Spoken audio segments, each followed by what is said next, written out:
वंशाकल्पतरुभ्यश्च कृपासिन्धुभ्यैव च पतितानां पावनेभ्यो वैष्णवेभ्यो नमो नमः।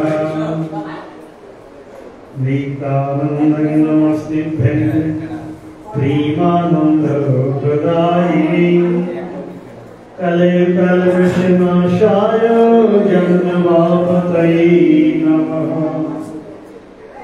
नमः वदन्नाय कृष्णप्रेमप्रदायते कृष्णाय कृष्णचैतन्याय गौरतीशे नमः।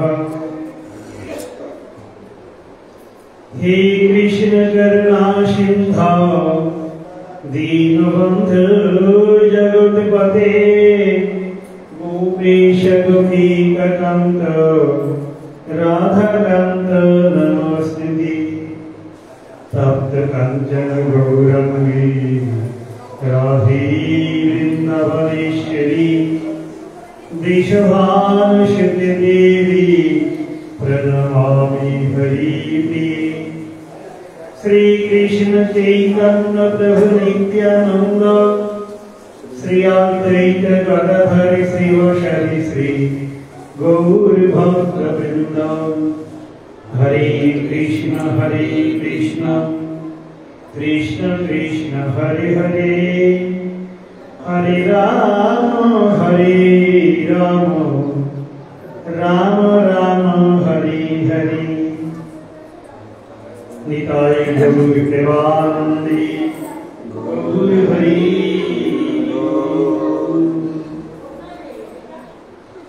गुरु गौरांग गंधारिका गिरिधरी श्री कृष्ण चैतन्य महाप्रभु जी अपार करुणा कटाक्षेर आलोके आज আমরা কিছু কথা মৃত্যু শ্রবণ এবং কীর্তন করব। এই দামোদর মাসে চারিদিকে দেখবেন 84 কোশ ব্রজমণ্ডল পরিক্রমা হয়। যদিও 84 কোশ ব্রজমণ্ডল পরিক্রমা এখন বছরে প্রায় সময় সাপেক্ষে বিভিন্ন সংস্থা বিভিন্ন সময় করে।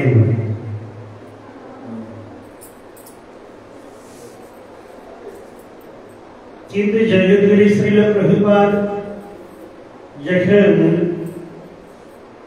এই পরিক্রমা করেছিলেন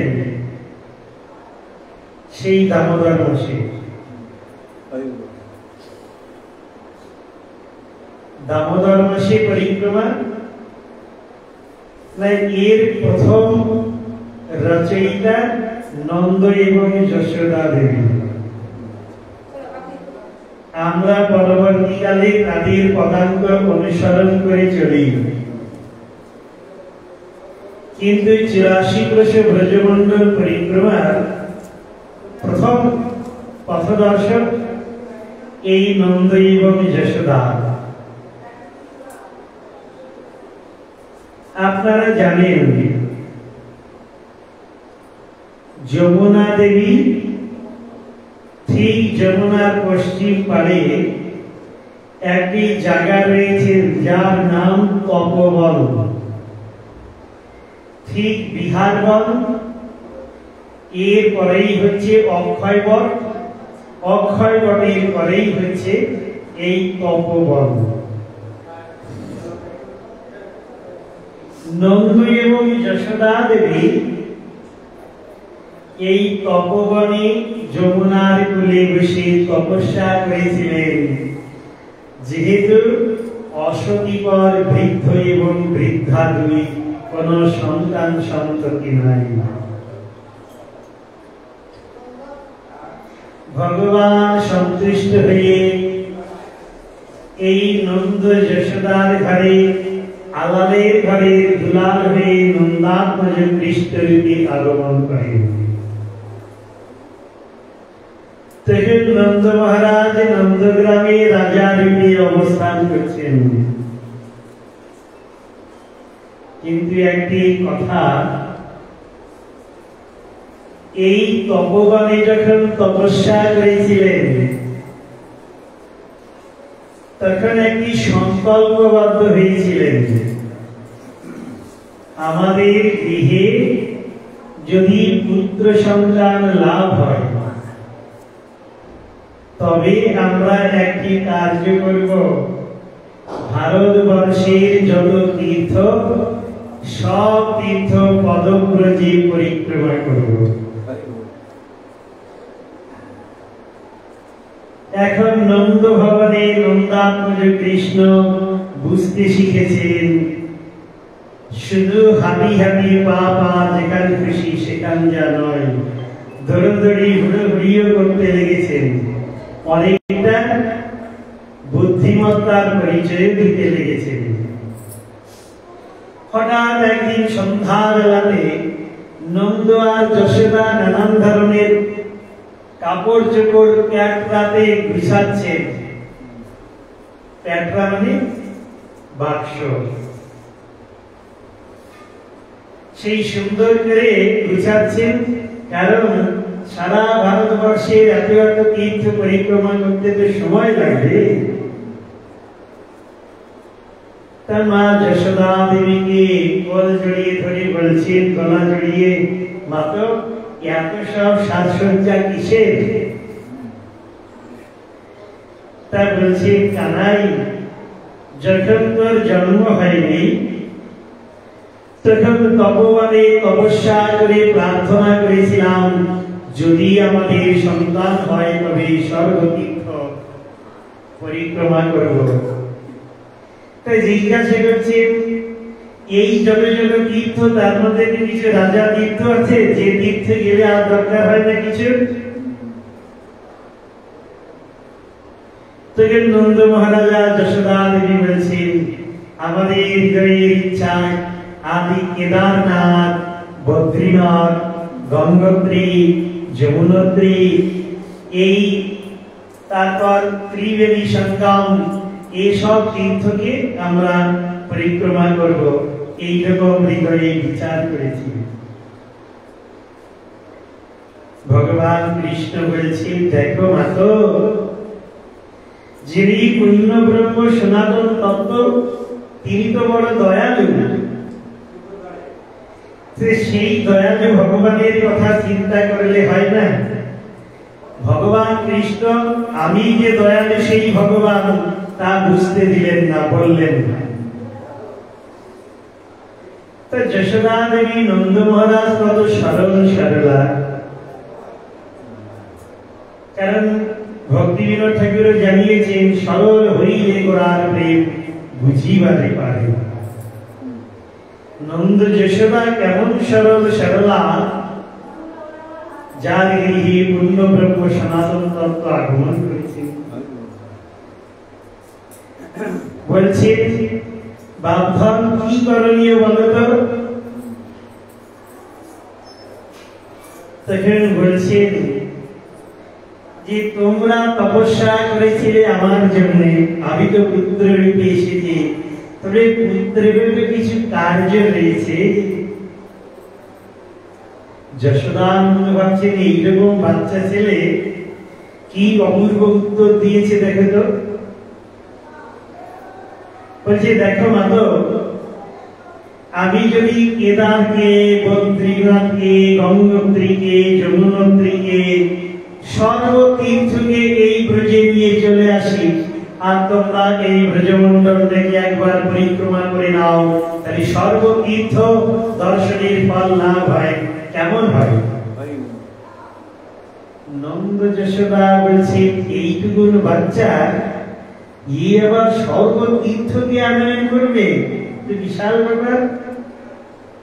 ভগবান কৃষ্ণ তো ঠিক বলেছেন, তিনি তো সাক্ষাৎ তীর্থাস্পদ, তিনি তো তীর্থীভূত ভগবান, তিনি তো ইচ্ছা প্রকাশে সর্বকার্য সমাধান করতে পারেন।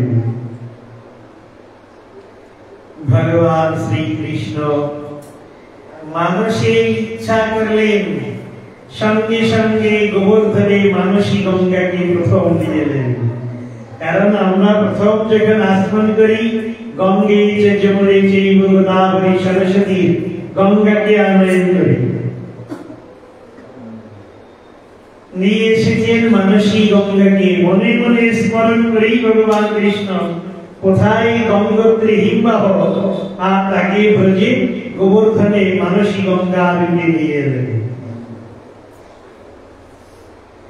এবার কৃষ্ণের ইচ্ছা সবাই কেদার বদ্রী গঙ্গোত্রী যমুনোত্রীর দিকে প্রধান। তাইলে একই কাজ করি, এই ব্রজে গঙ্গোত্রী যমুনোত্রী কেদারনাথ বদ্রীনাথকে নিয়ে আসে। ভগবান কৃষ্ণ ইচ্ছা প্রকাশ করলেন, সঙ্গে সঙ্গেই গঙ্গোত্রী যমুনোত্রী আদি কেদার আদি বদ্রীকে আনয়ন করলেন। মা যশোদা দেবী নন্দ মহারাজ এবার দেখলেন বাবা দেখতে আমার ছেলেটা বাচ্চা, কাজ তো করলো অনেক বড় মহান। এবার ভগবান কৃষ্ণকে সঙ্গে নিয়ে নন্দ যশোদা উপানন্দ মহানন্দ কৃষ্ণানন্দ সকলেই যাত্রা শুরু করেছেন। কি করবেন? এই 84 ক্রোশ ব্রজমণ্ডল, কারণ এই ব্রজমণ্ডলটি 84 ক্রোশই। ভগবান কেমন করে রচনা করে রেখেছেন। ভগবান শ্রীকৃষ্ণ নন্দ যশোদাকে নিয়ে এই সর্বতীর্থ পরিক্রমা শুরু করলেন। এইরূপ প্রবাদ রয়েছে, ভগবান কৃষ্ণ সর্বপ্রথম মা যশোদা দেবী নন্দ মহারাজকে নিয়ে গেছেন তালবন। কারণ তালবনের অধিদেবতা বলরাম। বলরামের রথের নাম তালধ্বজ। এই যে তালধ্বজ নামক রথ, তাতে মূল একটি চিহ্ন রয়েছে যার নাম তাল গাছ। আপনাদের অনেকের জানা নাই। বলরামের যে রথ তালধ্বজ, সেই তালধ্বজের রথে একটি চিহ্ন, সেই চিহ্নটির নাম তাল গাছ চিহ্ন। এই জন্য নন্দ মহারাজ যশোদা দেবীকে ভগবান কৃষ্ণ নিয়ে গেছেন। প্রলম্বাসুরকে বধ করেছিলেন ভগবান শ্রী বলরাম। এই তালবনে নিয়ে গেছেন। তালবন দর্শন করিয়ে নিয়ে এসেছেন মধুকুণ্ড। হরে মুরারে মধুর কৈট ভারে, গোপাল গোবিন্দ মুকুন্দ সরে, যোগেশ নারায়ণ কৃষ্ণ বিষ্ণু, নিরাশ্রয় আমি জগদীশ রক্ষা। এই মধুবন, যেখানে মধুকসূরকে নিধন করেছিলেন, যেখানে রয়েছে ধ্রুব টিলা, যে টিলার উপর ভগবান শ্রী পদ্মপলাশ লোচন হরি ধ্রুব মহারাজকে দর্শন দানে কৃতকৃতার্থ করেছিলেন। আর যে ধ্রুব মহারাজ কাতুর সারে এক পায়ের উপর দাঁড়িয়ে শ্বাসকে রুদ্ধ করে ওম নমো ভগবতে বাসুদেবায়, ওম নমো ভগবতে বাসুদেবায় অপূর্ব মন্ত্রটি উচ্চারণ করেছিলেন।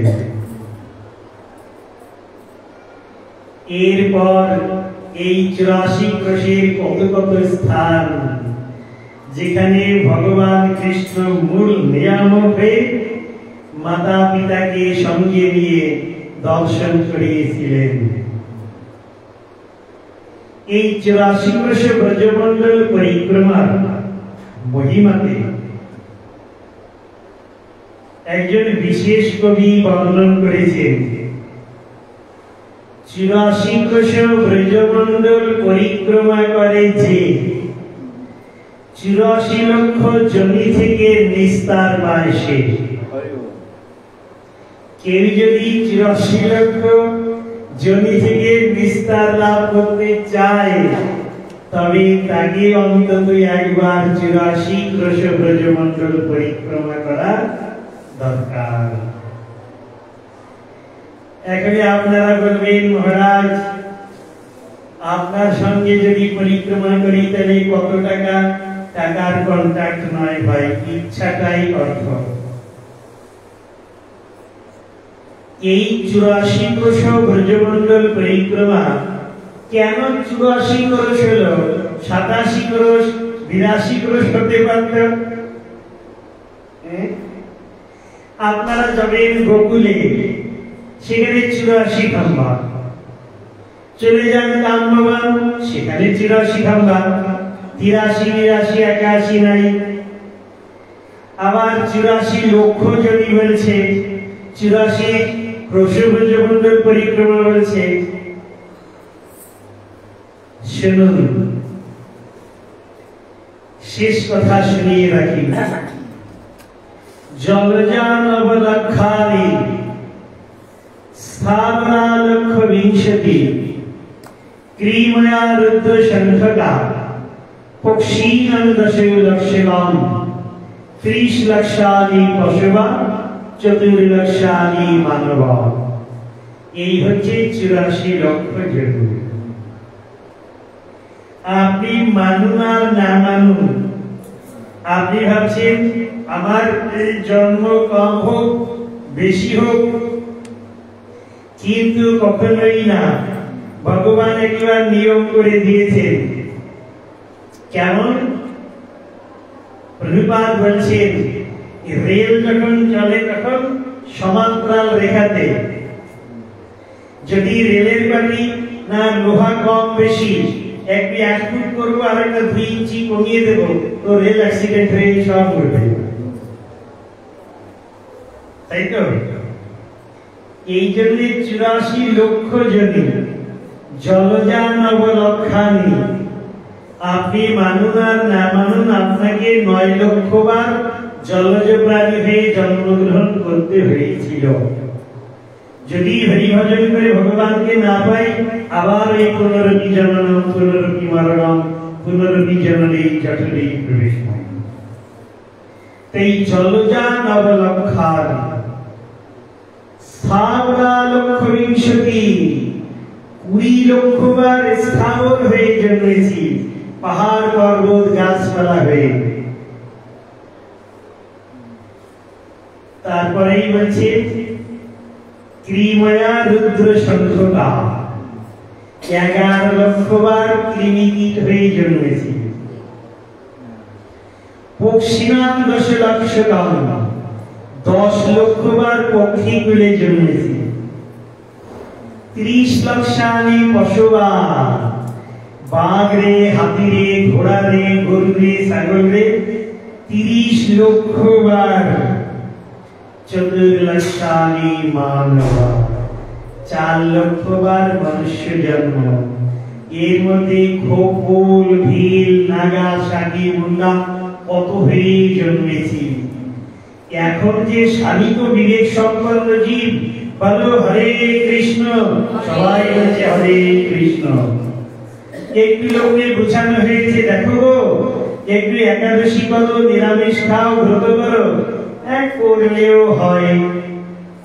এখন এই ব্যক্তিকে বললে 1000 লোকের মধ্যে অন্তত 100 জন করে। আগে লোকে বলতো কি, আরে খাইব, করিব আর শুইব, আবার কি করিব। কিন্তু এখনের লোকরে বললে একটু বোঝে। এখানে উড়িষ্যার কিছু লোক এসেছিল, তাকে আমি বলছি, তারা আমাকে শোনাচ্ছে খাইব, পড়িব, শুইব, মানে আমরা খাবো, পড়বো আর শোবো, এই হচ্ছে আমাদের কাজ। যখনই বললাম আহার নিদ্রা ভয় বৈঠুনন্তে সামান্য বেগম পশুভি নারায়ণ, এই যদি আহার নিদ্রায় ভয় বৈঠুন, এ তো পশুর কার্য। তখন সেই বলছেন, আমি একজন কলেজের অধ্যাপিকা, আমাকে পশু বলে দিলেন। ও শাস্ত্রের কথা মানতে নারাজ। কিন্তু যখন ভগবান সাধুগুরু বৈষ্ণবের কৃপা হয়, হৃদয়টি সরল হলেই ভগবানের ভজন সাধনে প্রবৃত্ত হওয়ার বাসনা জন্মে। এই জন্যে এই দামোদর ব্রতকালে আপনারা বলবেন, মহারাজ এ তো অনেকদিন হয়ে গেল, তো 15 দিন, আর 15 দিন বাকি, এর মধ্যে 84 ক্রোশ ব্রজমণ্ডল পরিক্রমা না একটি সহজ বিচার? 84 ক্রোশ ব্রজমণ্ডল পরিক্রমা এর দুই প্রকারের হয়। একটি হচ্ছে চলমান, এই পা দিয়ে দেহ দিয়ে, আর একটি হবে মনের দ্বারে। এবার আপনাদের পায়ে ব্যথা দরকার নাই, মানুষে প্রতিদিন মানুষে মনে মনে 84 ক্রোশ পরিক্রমা করুন, টাকাও লাগবে না আর সময়ও লাগবে না, পায়েও ব্যথা হবে না, অসুবিধাও হবে না। একে শ্রীল রঘুনাথ দাস গোস্বামী জানিয়েছেন মানস ভজন। এই ভজনটাকে সর্বোপরি বলে বর্ণন করেছেন। তাইলে যে কয়দিন বাকি আছে 84 লক্ষ জমি থেকে নিস্তার পাওয়ার জন্য প্রতিদিন এখন মানুষে 84 ক্রোশ ব্রজমণ্ডল পরিক্রমা আমরা সবাই করব। ভগবান অবশ্যই আমাদের উপর কৃপা প্রসন্ন হবেন। কিন্তু একটি বিচারকে রেখে মা যশোদা দেবী, নন্দ মহারাজ, রূপানন্দ, শ্যামানন্দ, কৃষ্ণানন্দ, ভগবান কৃষ্ণ, সেই সঙ্গে বলরাম, সেই সঙ্গে শ্রীরাম, দাম, বসুদাম, মধুমঙ্গল, সেই সঙ্গে রাধা ঠাকুরানী, ললিতা, বিশাখা, চম্পকলতা, ইন্দুলেখা, রঙ্গদেবী, সুদেবী, চিত্রাদি সখীগণ, সেই সঙ্গে ব্রজবাসী সকলেই চলেছে। আমরা তাদের পদাঙ্ক অনুসরণ করে পদ অবলম্বী হয়ে পরিক্রমা করব। জয় জয় শ্রী রাধে শ্যাম। পঞ্চাকল্পতরুভ্যশ্চ কৃপা সিন্ধুভ্যৈব চ পতিতানাং পাবনেভ্যো বৈষ্ণবেভ্যো নমো নমঃ। হরে কৃষ্ণ কৃষ্ণ কৃষ্ণ হরে হরে, হরে রাম রাম রাম হরে হরে। নিতাই গৌর প্রেমানন্দে গৌর হরি।